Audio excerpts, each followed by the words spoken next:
tell you about the dengue fever which you have seen in my last video।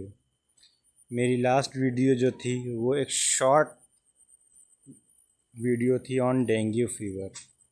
ठीक है, in this video I will give you a detailed version of that video. ठीक है, तो सबसे पहले हम dengue fever के बारे में डिटेल व्यू में सबसे पहले हम क्या देखेंगे, उसका कॉज क्या है। ठीक है, cause, mode of transmission, symptom, sign symptoms देखेंगे। ठीक है, प्रिवेंशन, सारी चीज़ें हम इसमें डिटेल में कवर करेंगे। सबसे पहले कॉज हम देखते हैं कि डेंगू फीवर का कॉज क्या है। जैसा कि मैंने प्रीवियस वीडियो से आपको पता होगा कि डेंगू फीवर क्या है, एक ये वायरल डिजीज़ है। ठीक है, तो cause by dengue virus, DENV। ठीक है, फ्लेवी वायरस, ये एक तरीके के क्या होता है, फ्लेवी वायरस होता है। ठीक है, इसके मतलब इस वायरस के 4 स्ट्रेन होते हैं। जिस तरीके से आपको पता होगा कोविड-19 एक वायरल डिजीज़ आई थी। ठीक है, तो उसका क्या कह रहे थे, एक सेरोटाइप चेंज हो रहा था जिसकी बेसिस पे मेडिसिन्स बदली जा रही थी। ठीक है, तो ये जो वायरस है डेंगू का, ये डेंगू एक मॉस्किटो बाइट के ज़रिए फैलता है। ठीक है, तो इसका जो वायरस है उसके 4 सेरोटाइप पाए जाते हैं। ठीक है, DENV1, DENV2, इसी तरह DENV3 एंड DENV4। ठीक है, ये इसके 4 सेरोटाइप हैं। ठीक, infection with one serotype gives life time immunity against that type but not the other. ठीक है, मतलब इन चारों सेरोटाइप से किसी एक से भी आप मतलब किसी पर्सन को इन्फेक्शन हो सकता है। तो एक बार अगर डेंगू हो गया है तो उसकी एंटीबॉडीज़ हमारी बॉडी में बन जाएंगी, हमारा इम्यून उसके लिए स्ट्रांग हो जाएगा। ठीक है, लेकिन जो जिस सेरोटाइप से भी अटैक हुआ है बॉडी के ऊपर, सिर्फ उसी की एंटीबॉडीज़ हमारी बॉडी में बनेंगी। बाकी 3 जो हैं, ठीक है, उसके द्वारा फिर से डेंगू हो सकता है। ठीक है, अब अगर कोई ये कहे कि हमको एक बार डेंगू हो गया तो अब नहीं होगा, तो ऐसा नहीं है। जिस सेरोटाइप से हो चुका है उससे अगर वायरस फिर से अटैक करेगा तो नहीं होगा। इन केस अगर बाकी जो 3 बचे हुए हैं, मान लीजिए 1 से हुआ है, तो जो 2, 3, 4 सेरोटाइप हैं उसके ज़रिए जो डेंगू फीवर है वो हो सकता है। ठीक है, infection with one serotype, life time immunity आपकी अगेंस्ट दैट टाइप हो जाएगी बॉडी में।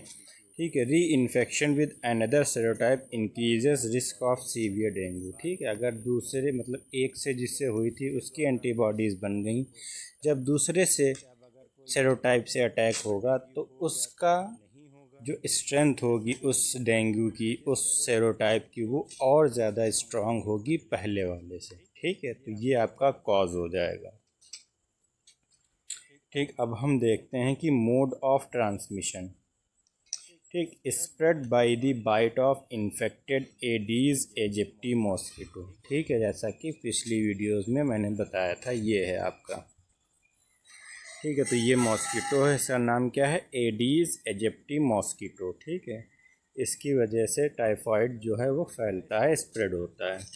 ठीक, mosquito bite during the day time specially early morning and afternoon. ठीक है, मैंने बताया था कि डे टाइम में जो मच्छर या जो मॉस्किटो काटते हैं वो बहुत चांसेस हैं कि वो टाइफाइड को फैलाने वाले हों और डेंगू को फैलाने वाले हों। ठीक है, तो बहुत चांसेस हैं कि डेंगू उससे फैल सकता है। ठीक है, तो डे टाइम में स्पेशली अर्ली मॉर्निंग या इवनिंग में जो मॉस्किटोज़ बाइट होती हैं। ठीक, mosquito breed in clean stagnant water, और ये मॉस्किटोज़ कहाँ पाए जाते हैं, जो स्टेगनेंट रुका हुआ लेकिन क्लीन वाटर। ठीक है, जैसे फ्लावर पॉट्स, बकेट्स, कूलर्स, ये पानी साफ़ होता है इन जगहों पे, वहाँ मतलब पानी तो साफ़ हो लेकिन रुका हुआ हो, वहाँ पर ये मॉस्किटोज़ जो हैं वो ओरिजिन होते हैं। ठीक है, या जन्म लेते हैं। ठीक है, तो ये हो गया आपका मोड ऑफ ट्रांसमिशन। ठीक है, साइन एंड सिम्टम्स। ठीक है, इसको हम 2 से 3 स्टेप में देखेंगे कि क्या क्या साइन और सिम्टम्स हमको मिलेंगे। ठीक है, तो पहले symptoms typically appear 4 to 10 days after the mosquito bite and last for 2 to 7 days। ठीक, 4 से मतलब मॉस्किटो बाइट हुआ उसके 4 से 10 दिन में साइंस या सिम्टम्स अपीयर होने लगेंगे, और कब तक रहेंगे? 2 से 7 दिन तक। जब से अपीयर होना शुरू हुए उसके 2 या 7 दिन मतलब 1 वीक तक लास्ट होगा। ठीक है, क्लासिक डेंगू फीवर्स में हम क्या देखेंगे? Sudden high fever up to 104 degree Fahrenheit, ठीक है, 40 डिग्री सेल्सियस। सीवियर हेडेक, ठीक है, पेन बिहाइंड द आइज, ठीक है, रेट्रो ऑर्बिटल पेन इसको कहते हैं। क्या कहेंगे? Retro orbital pain. Muscles and joint pain होगा। Nausea, vomiting, skin rash, fatigue and weakness. ठीक है, ये रहे आपके सिम्टम्स। ठीक है, तो ये क्या है? Classic dengue fever. अब हम आते हैं डेंगू हेमरेजिक फीवर, ठीक है, DHF। तो some symptoms are classic dengue plus bleeding अगर नोज से हो रही है तो ये किस में आएगी? डेंगू हेमरेजिक फीवर में। लो प्लेटलेट काउंट्स अगर लो हो गई हैं, ठीक है, plasma leakage from blood vessels, अगर ब्लड वेसल्स से प्लाज्मा लीक करने लगे, अगर ब्लड वेसल्स की पोलैरिटी या जो परमेबिलिटी है वो कम हो जाए तो उसमें से प्लाज्मा कंटेंट बाहर निकल जाएगा। ठीक है, एनलार्ज लीवर, अगर लीवर बढ़ जाए, हिपैटोमेगाली अगर हो रही है तो ये किस कंडीशन में होगा? अगर डेंगू हेमरेजिक फीवर अगर मतलब एडवांस लेवल का हो गया है तो। ठीक है, तीसरा आता है dengue shock syndrome, DSS, dengue shock syndrome. इसमें क्या होगा? ये बहुत एडवांस अगर हो गया तो सीवियर एब्डोमिनल पेन, बहुत ज़्यादा एब्डोमिन में पेन होगा। परसिस्टेंट वॉमिटिंग, लगातार वॉमिटिंग होगी। ठीक है, कोल्ड क्लेमी स्किन रिस्क, ठीक है, drops in blood pressure, blood pressure जो है वो कम हो जाएगा, BP लो हो जाएगा, and can be life threatening if untreated, अगर अनट्रीट किया गया काफ़ी दिन तक तो लाइफ थ्रेटनिंग हो सकता है। ठीक है, तो ये आपके 3 तरीके के साइन एंड सिम्टम्स होते हैं। ठीक है, अब हम डायग्नोसिस देखते हैं। तो NS1 एंटीजन टेस्ट कराते हैं अर्ली डिटेक्शन में। पहले 5 दिन में क्या है करेंगे? NS1 antigen test. अगर 5 दिन से ज़्यादा हमें लग रहा है कि फीवर आ रहा है तो हम डेंगू IgM और IgG एंटीबॉडीज़ का टेस्ट करवाते हैं, तो देखते हैं कि ये कहीं बढ़े तो नहीं है। ठीक है, CBC कराते हैं, कंप्लीट ब्लड काउंट, जिसमें हम प्लेटलेट्स वगैरह देखेंगे। ठीक है, प्लेटलेट्स या WBCs तो नहीं कम है तो लो WBC काउंट देखा जाता है। थ्रोम्बोसाइटोपिनिया यानी प्लेटलेट्स कम तो नहीं है। इंक्रीज्ड हीमेटोक्रिट, ठीक है, अगर हीमेटोक्रिट वैल्यू जो होती है वो अगर इंक्रीज़ हो गई है तो ये सब डायग्नोसिस है कि उसको डेंगू हुआ है। ठीक है, ट्रीटमेंट की बात करते हैं। जैसा कि मैंने बताया था, no specific antiviral treatment exist for dengue, dengue के लिए कोई स्पेसिफिक अभी तक वैक्सीन या कुछ भी उस वायरस से लड़ने के लिए नहीं बना पाए हैं। ठीक है, सपोर्टिव केयर, बस हम उसको फीवर आ रहा है तो फीवर कम करने के लिए तो ये सब चीज़ें हम उसको ऐड कर सकते हैं। तो पैरासीटामॉल, फीवर एंड पेन, लेकिन इसमें सबसे बड़ी बात है कि एस्पिरिन और एनसैड्स, मैंने पिछली वीडियो में बताया था एनसैड्स क्या होते हैं? Non steroidal anti inflammatory drugs, यानी वो ड्रग्स जो स्टेरॉयड नहीं हैं, ठीक है, उनको नहीं देखते हैं, जैसे आइबुप्रोफेन, ये एनसैड्स है। ठीक है, रिस्क ऑफ ब्लीडिंग इससे हो सकती है। ठीक है, तो इनको हम अवॉइड करेंगे, बिल्कुल नहीं देंगे, एस्पिरिन और एनसैड्स, सारे एनसैड्स। ठीक है, रेस्ट, हाइड्रेशन, ORS वगैरह कहेंगे आप, ज़्यादा से ज़्यादा ORS पीजिए। IV के थ्रू DNS ये सब लगाएंगे, IV फ्लूइड्स चढ़ाएंगे। ठीक है, if needed. Rest and monitoring करेंगे, उसको देखते रहेंगे कि क्या कंडीशन पेशेंट की हो रही है। अगर हॉस्पिटलाइजेशन भी करना पड़ सकता है तो किन केसेस में हॉस्पिटलाइजेशन करना पड़ेगा?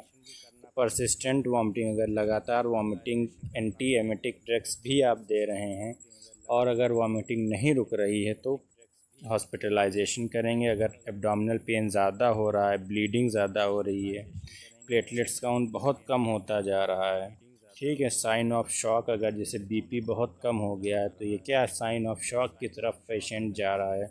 तो इन सारे ही केसेस में हम क्या करेंगे, हॉस्पिटलाइजेशन। कॉम्प्लिकेशंस क्या हो सकती हैं, इंटरनल ब्लीडिंग ज़्यादा हो जाए, शॉक केस मतलब पेशेंट शॉक की तरफ जा रहा था, अल्टीमेटली शॉक हो गया, हो सकता है, ठीक। लेवर डैमेज हो सकता है, प्लेटलेट काउंट बहुत कम हो सकती हैं, मल्टी ऑर्गन फेल्योर हो सकता है, डेथ हो सकती है। लास्ट केस यही होता है, ठीक, इफ़ नॉट ट्रीटेड टाइमली। ठीक है, अब हम प्रिवेंशंस की बात करते हैं। तो मॉस्किटो को कंट्रोल किया जाए, रिमूव स्टेगनेंट वाटर, अगर कहीं पानी रुका हुआ है तो उसको हटाया जाए, साफ़ किया जाए, वाटर कंटेनर्स को कवर किया जाए, ठीक है। मॉस्किटो नेट्स का यूज़ किया जाए, वियर फुल स्लीव क्लोथ्स पहने जाएं, इंसेक्टिसाइड्स को स्प्रे किया जाए, ठीक है। वैक्सीन में हम डेंगा वैक्सिया यानी approved in some countries used in specific cases, अगर बहुत कुछ स्पेसिफिक केसेस में इस वैक्सीन का यूज़ करते हैं, वो भी कुछ कंट्रीज़ में, ठीक है। नॉट येट वाइडली यूज़, इसको वाइडली यूज़ नहीं करते हैं। तो ये आपके प्रिवेंशंस हो जाएंगे। तो की फैक्टर्स हम क्या देखेंगे, dengue is more common in tropical and सब ट्रॉपिकल एरिया। जो ट्रॉपिकल और सब ट्रॉपिकल एरियाज़ हैं वहाँ पर डेंगू बहुत ज़्यादा कॉमन है, ठीक है। Secondary infection with the different serotype में बी मोर डेंजरस, और अगर एक बार होने के बाद दूसरे सेरोटाइप से अगर डेंगू हुआ है तो वो ज़्यादा डेंजरस है, ठीक है। Early diagnosis and hydration are most critical aspect of management, यानी बहुत जल्दी अगर डायग्नोस हो गया है और उसको अच्छे से मैनेज किया गया है, हाइड्रेशन यानी ओरल आईवी फ्लूइड्स यानी पानी मेंटेन किया गया, फ्लूइडिटी बॉडी में मेंटेन की गई है, तो चांसेस हैं कि केस क्रिटिकल नहीं होगा, ठीक है। तो ये आपका फुल डिटेल्ड लेक्चर हो गया आपका डेंगू के ऊपर, ठीक है। आई होप आपको सारी चीज़ें अच्छे से समझ आ गई होंगी कि डेंगू का कॉज क्या है, ठीक है, सिम्टम क्या है, साइन एंड सिम्टम क्या है, हम उससे कैसे बच सकते हैं, किस तरीके की डिजीज़ है तो कैसी हम मेडिसिन चलाएंगे और कैसी नहीं चलाएंगे, ठीक है। कौन बिल्कुल ही मना है मेडिसिन देना, जैसे कि एस्प्रिन, और मैंने एनसैड्स के बारे में बताया, ठीक है। तो आई होप आपके लिए ये वीडियो इन्फॉर्मेटिव रही होगी। अगर आपको कोई भी तरीके का क्वेश्चन हो, किसी तरीके की कोई भी चीज़ पूछनी, तो आप कमेंट सेक्शन में आप मुझसे पूछ सकते हैं। मैं आपके सारी चीज़ों का रिप्लाई देने की और उसको सॉल्व करने की कोशिश करूँगा, ठीक है। ठीक है, इसी तरीके से हमारे साथ आप जुड़े रहिए। मिलते हैं आपसे अगली वीडियो में। जिस टॉपिक पर अगर आपको कोई वीडियो चाहिए तो आप मुझे बता सकते हैं, तो मैं उस टॉपिक पर आपको डिटेल या शॉर्ट जिस तरीके की आप इंफॉर्मेशन चाहेंगे उस तरीके की आपको प्रोवाइड की जाएगी, ठीक है। तो अब मिलता हूँ आपसे अगली वीडियो में, तब तक के लिए bye bye and thank you for your support.